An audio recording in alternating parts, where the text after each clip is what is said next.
This is Casey Davis. This is my potential fields lab. We're going to be highlighting part 1 and part 2, so fully automatic and shared control teleoperations, and we'll see how it did on the various configurations, and then we'll give a brief summary at the end.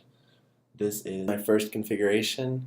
These are repulsive fields. These are tangential fields. They're going to be going clockwise, and you'll see them push the sphere through the course a little bit around this corner, which is a cool feature of them. So it's going to approach the field, and then it's just going to take this corner. It's going to have a near miss right here. Oh!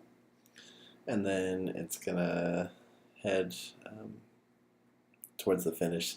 This highlights one of the things, that near miss right there, is that if you already have a lot of speed, if your robot already has a lot of speed, it's really hard to slow down. This is my second configuration. It'll show it's a bit more complicated, so it'll show our robot having to go kind of indirectly in the direction it wants to go.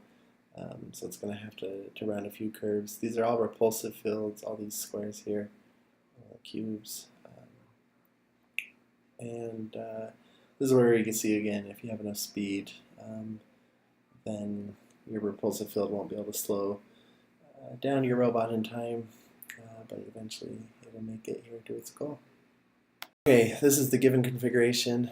We're going to go here. There was a lot of fine-tuning that went into making this one work and having the robot go through it instead of around it. You'll see one wall hit there, and it'll get kind of caught up on these choke points, but it'll eventually manage to push its way through, and it'll come down, and it'll barely miss another wall hit there.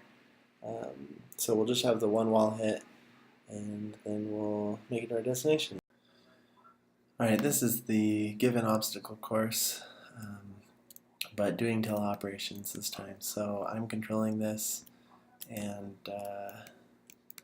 we're going to see that there's quite a bit of repulsion here, so it's tough to get through, but at the same time, we're pretty confident we won't hit anything, so that's pretty good.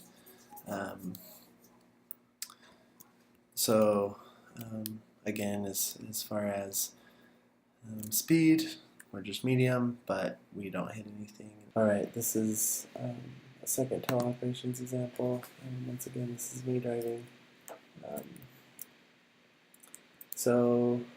You see again that it's pretty easy control. Of course, that's a thing. A broad one right here. We're going to come down. And so on this one, we can move pretty fast. And we do pretty good. It turns out it is fairly hard to hit things using this system that we've devised. And it even will get through a narrow kind of neck like that pretty fast.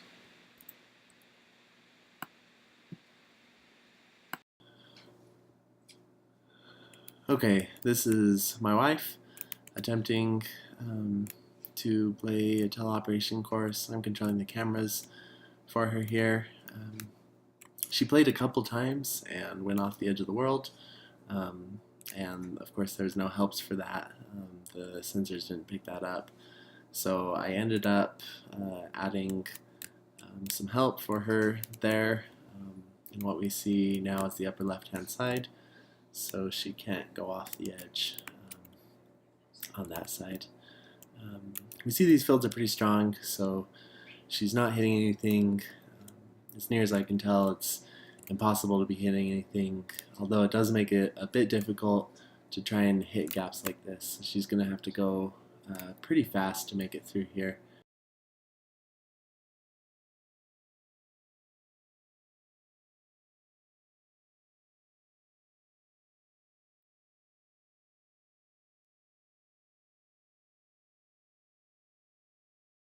So she did make it through.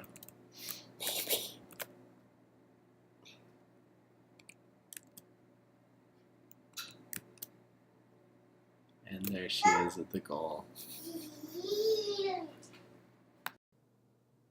Okay, so those are my various configurations. We see we did pretty well on part one. Again, there's a weakness. If we're already moving too fast, then our repulsive fields can not act fast enough to slow things down. So there's always a balance between our attractive fields and our repulsive fields, trying to get those to work.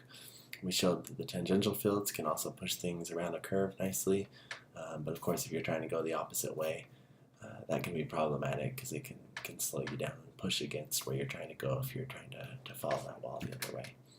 On part two, we also did pretty well. We found that the system made it impossible to hit any walls, which was good. That was what we wanted. And occasionally it made it a little bit difficult to get through some tighter spaces, but even my wife, who I brought in as a user of the system, was able to do it. So overall, the system seemed to work very well, but of course, neither of these systems is perfect.